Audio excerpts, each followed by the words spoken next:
There are a lot of campaigns in the Necromunda universe, but there's only one that you should start with.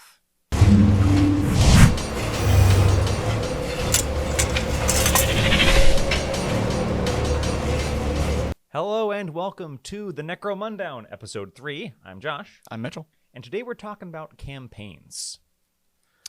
Yeah, there are a lot of, as we mentioned, there are a lot of campaigns in Necromunda. They just keep putting them out book on book on book. Yep, and great way to sell books. It's, good way to think about it, I guess. And it's the way that you should play Necromunda. Well, I was actually thinking about this, is because this is also something that Games Workshop does for 40K and Age of Sigmar, is that they try and put these narrative campaigns, these narrative events, into books to sell them. The difference is that in 40K and Age of Sigmar, very often those are not actually the focus of those games. Heck, they're not even the focus of those books, which is why very often they come with other rules that they're trying to sell you. Yeah. But with Necromunda is a campaign-based game. Campaign first. We've mentioned this before in your Why You Should Play Necromunda video. But Necromunda is fine as a skirmish game. It's fine. The rules work. Yeah. I've played 1 or 2 games of skirmish. But the very crunchy rule set of Necromunda really only shines and makes any sense when it's about following your gangers over a longer period of time. And that is what a campaign is. It's a setting and a rule set that guides what exactly you're going for during your series of games. Right. It's also, I guess, a setting, rule set, and set of missions that guide you through what you're actually fighting over in your campaign. And there are a lot of them. And it can be overwhelming when you're first starting Necromunda. Yes. I mean, if you look at the wrong one first, it can definitely probably fill your head too much. Which is why we are here to tell you which one to look at first. And the one you should look at first is the basic one. Yeah. Dominion. In the core rulebook. Yep. So this only comes in the core rulebook. And that is not the Ash Wastes core rulebook that comes in the Ash Waste box. We'll get to that one later. That one comes with the Ash Wastes campaign, which is actually the one we recommend starting with the absolute least. Which is kind of a shame because it's what they're now pushing as the main starter box. We'll get to why. But describe what Dominion is. So Dominion is a campaign in which it is basically under Necromunda, the Hive City. And you're a gang fighting for territories in the Hive City. So there's corpse grinding parts, and there's a bar that you fight over, factories, and there's factories, poison makers, mines. So there's a whole bunch of different territories that you fight over. It's gangs fighting over resources, and turf. Yeah, think about which Grand Theft Auto was that? Yes. Think about Grand Theft Auto. Technically, Grand Theft Auto's 3, San Andreas, where you had to fight over the where there was turf mechanics and stuff like that. But yeah, and the more turf, the more territories that you get, the better your gang becomes. Those territories tend to come with bonuses. Yep, extra money. You could get free hirelings. If you get your faction specific ones, they become even better. You either lose a negative that the territory gave you, or you get an extra benefit on top of it, or both. So it's fighting over those territories is the crux of it. And it has, I would probably say, the simplest missions. Yep. Very straightforward. Super straightforward missions. They're not all just kill you in the face like some of the other ones. They are kind of tactical, you have to go in and steal this thing and get out, or you have to quietly get in there, blow something up, and leave without taking any casualties. So they're not all just straight kill missions, but they're simple enough to understand from a beginner standpoint. Yeah, and it's the nice combination of simple, plays with all of the rules of the game, except for vehicles, because they hadn't been invented yet. Doesn't lock out any parts of the game, and is also thematic to what you kind of expect gangs to do, which is fight over protection rackets functionally. Yeah, they're fighting over who controls the food making guild and who gets their cut. What do you get from that? Yeah, and that's the one we recommend starting with. It's in the core rulebook, so it's the easiest to get access to. Yep, it fits the game thematically, and it lets everybody play on kind of an equal footing. Yep. It is worth noting that if you're playing as the Enforcers, they also specifically have rules in the later White Dwarf, unfortunately. Call back to our last episode where we talked about not starting with the House of Books. This is why. Originally, in their original incarnation, the Enforcers didn't get to play Dominion, basically. No. You got to play as the cops, which meant you got to try and ruin everybody else's fun, but not really do But not have fun yourself, yeah. They have since been updated to now the cops are Yeah, just a gang. they just do the same thing as everybody else. Yep, and it says very clearly the Ashwaste Nomads have a way, like, in their book, there is a little blurb about how to play them in Dominion, which is great. Yeah, they basically have that in every book. So if you're not in a house of book, they even have like this faction in campaigns, and here's how you play them. And it's great. So everyone gets to play, and it's great. Yeah. There are other campaigns, and of varying levels of not great to start with. Right. I think the one you wanted to talk about was Law and Misrule. Yeah. So basically every campaign that is older than Ash Wastes is a take on Dominion, but it either twists it a little bit or it just staples rules on top of it, and that can be confusing for a new player. Like Law and Misrule, it adds the outlaw and law abiding and the black market, and like having different benefits or downsides of being those where you are on the law spectrum. Alignment. Yeah, alignment. So it's just extra complication on top of the Dominion campaign, which is why we don't recommend you start with it. It is not bad. No, by any means. It's great. And often those rules end up getting used in other campaigns. Yeah, they ended up liking the outlaw and law abiding so much they just kept it. Yeah, but for your very first campaign, yeah, just stick with it. Doesn't the add super so basic. much that it's useful. Right. It's extra flavor on top of your flavor, which is fine once you're experienced. Yeah. Other campaigns include the Dark Uprising campaign. Right. This is the campaign that came in the giant Dark Uprising box set. And I believe is the only place to get that. Yes. Which is another reason we There is recommend a you don't cut start down with it. version in the Book of Ruin. Okay. So you can still get this. Okay. That one is interesting because that one is about the hive you're in falling to chaos, essentially. Spoiler, everybody dies. Whoops. The nice thing about it is it completely cuts out the trading post, which means that there's your access to weapons is much more limited, which can simplify things. Right. It simplifies that paralysis of choice. The downside to it is that as the campaign goes on, food starts running out. So there's a mechanic for meat. Yep. And getting meat and having your fighters be starving or fed. Or if a fighter is starving, then you can fail a willpower roll and you have to immediately go try and eat somebody if they get killed next to you. Stuff like that. This sounds like a one of those real-time strategy games where you have to like feed every guy or else you start starving. Don't starve, yeah, or something like that. Oh yeah, yeah. Yeah. And it's that one is not the worst to start with, but it's a little more brutal. I feel like the trading post is integral to what Necromunda is. Right. I agree. I know there are some folks who feel that actually starting with Dark Uprising is even better. But I think the difficulty towards the later part when everyone starts running out of food and the way it takes control away from you as you start failing these things, it puts it below Dominion for me for starting with that. Yeah, I agree. Are there any others besides Ash Wastes and Cinderak that we want to talk about first? The one in the book of that. Oh, the Outlands campaign. Outlands campaign. That one is Dominion, but with base building. Yeah, which is honestly kind of cool, but again, probably a little more difficult. You pick a spot, and the spot has 3 rankings, which is like toxicity, defendability, and something else. I do want to try that someday. We haven't actually tried that. It looks fun, yeah. But it's a lot like Dominion, but with something else tacked on that doesn't feel super necessary. It's fine. If that's all you have, by all means, but Dominion is better. Yeah. And then finally, we get to Ash Wastes and why you should not start your Necromunda lifestyle with an Ash Wastes campaign. We think that Ash Wastes is by far the worst campaign to start with.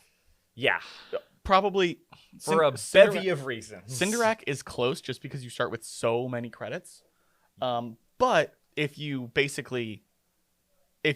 already a mini wargamer, you can pretty easily know, like, I'm going to like this game or I'm not going to like this game, or you can pick something up and go like, oh, maybe I won't. Maybe I won't enjoy this because you need so many credits. Yeah. But you can do that like decently easily with like a single box, maybe 2 in a vehicle. Yeah. And Ash Wastes has that, but man, is it just worse at everything in every other way. So there's a lot of reasons we don't want to start with Ash Waste, right? Yeah. Number one is that it adds an entire new dimension, which is vehicles. Yeah. And vehicles are cool.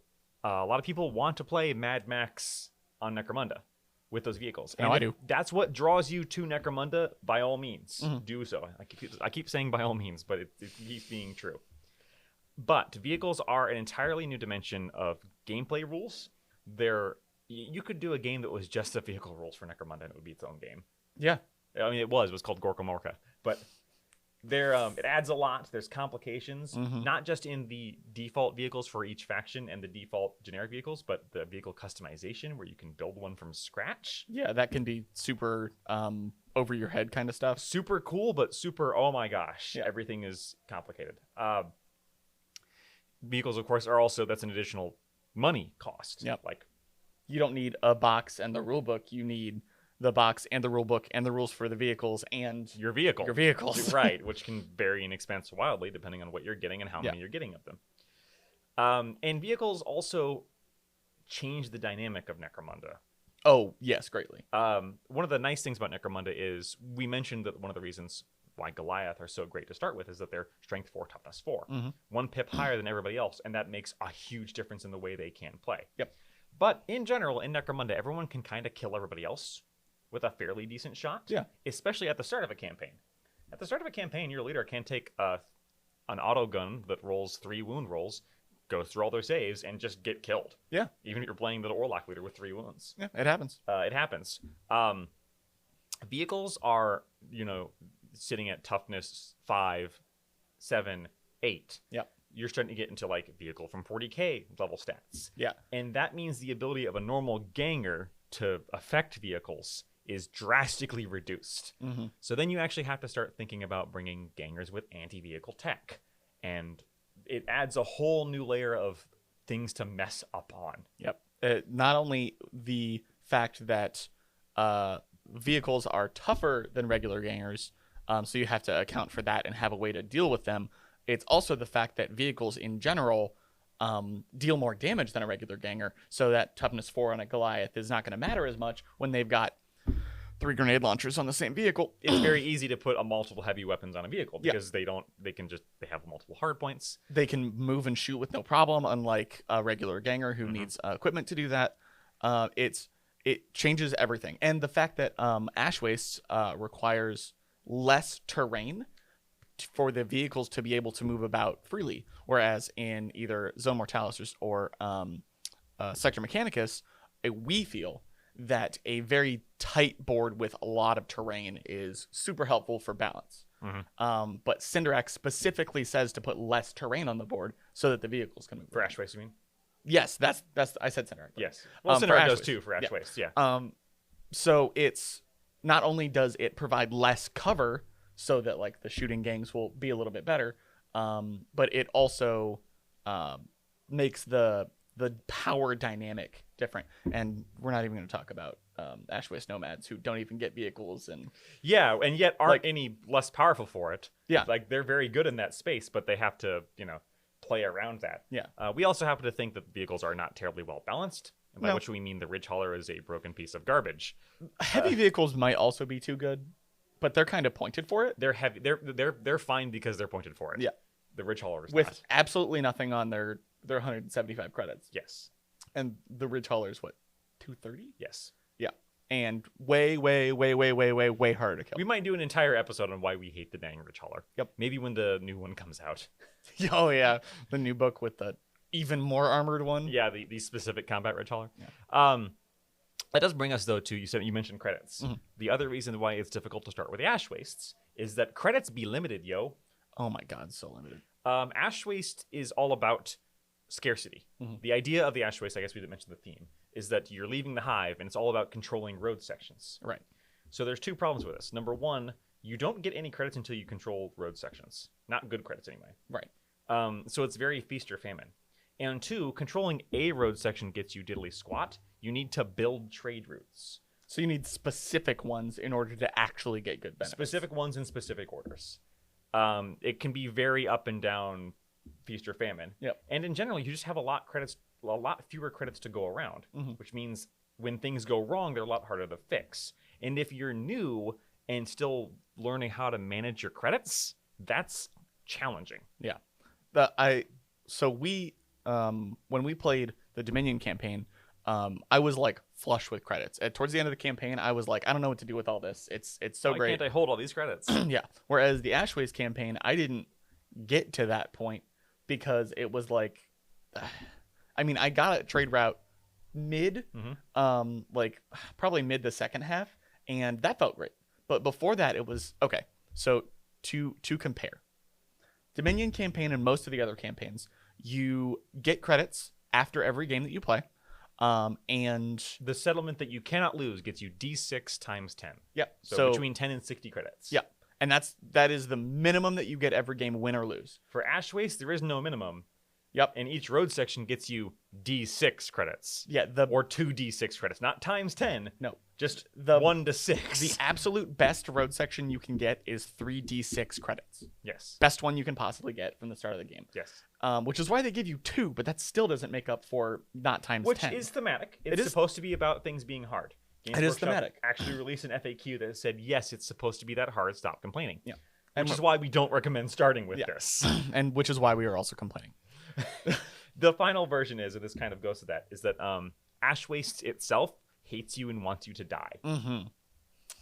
We lost, that was the bloodiest campaign we've ever played. Yep. And we lost far more fighters to the environment itself than to any enemy bullet, blade, or fist. There were multiple games where there was maybe 2 or 3 actual like shots fighter fired on fighter. Yeah. And there was still a lot. There was a game that the 2 parties never saw each other.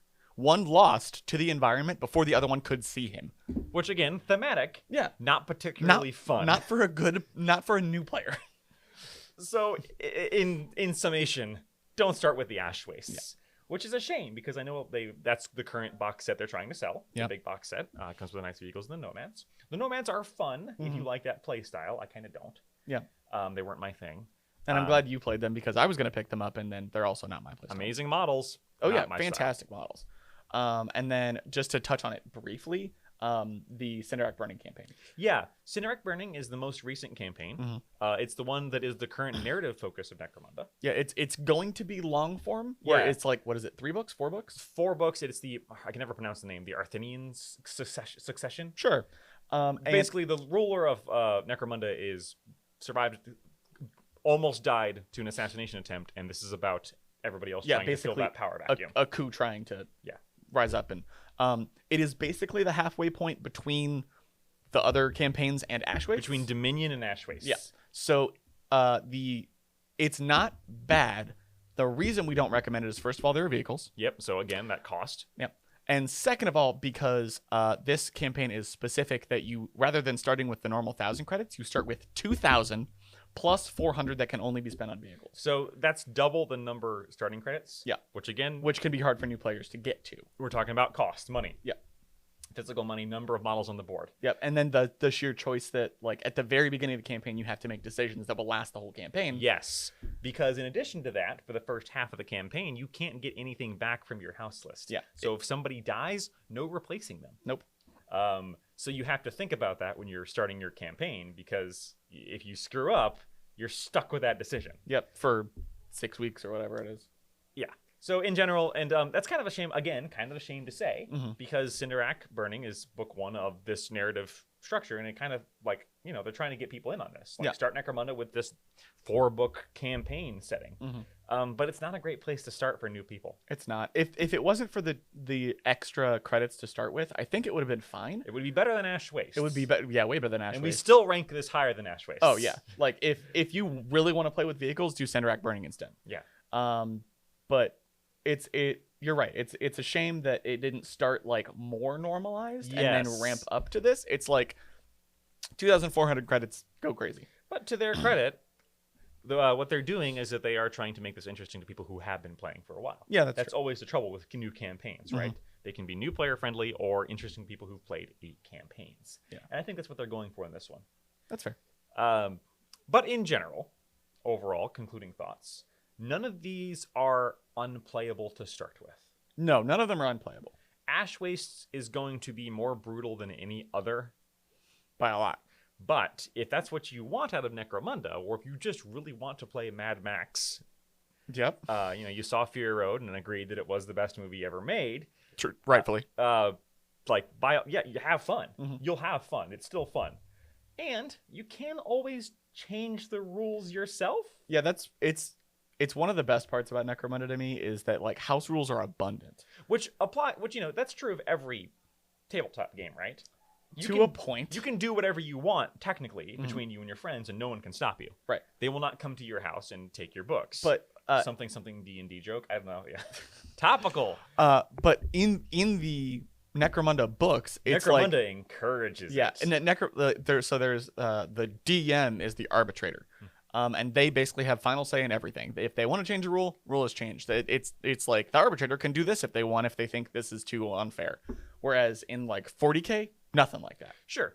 And yeah, Necromunda encourages, and the community very much accepts house rules. Yeah. So if you wanted to, you could do Ash Wastes, but just like tone down the bullcrap. Yep.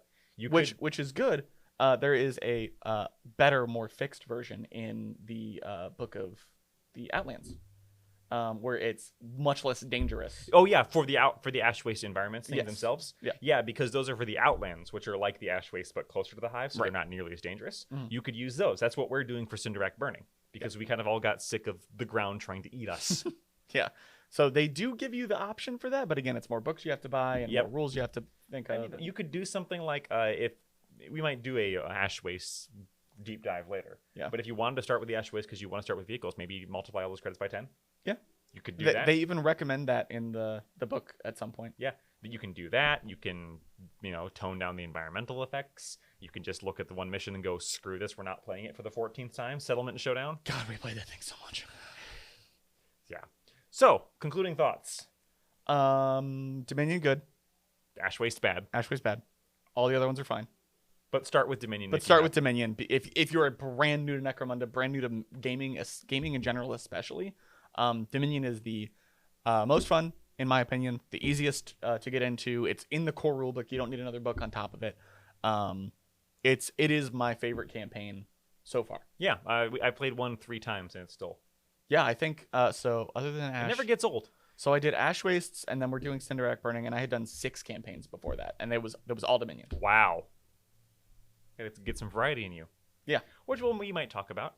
So what are we doing next time? Next time, we are going to look at the best way to start building a list. Yep. So we've talked about why you should start. Mm-hmm. We've talked about who you should start with. Mm-hmm. We talked about what you have to buy to get started. We've talked about the campaigns. And what we're going to talk about next is you've got all that. You've got your box of models. What do now? Yeah. What do you do with it? How to glue those bits together. What to look for in building a list in a way that is fun and won't doom you long term. That's a good point. And we'll see you next time for that. I've been Josh. I've been Mitchell. Bye. Bye.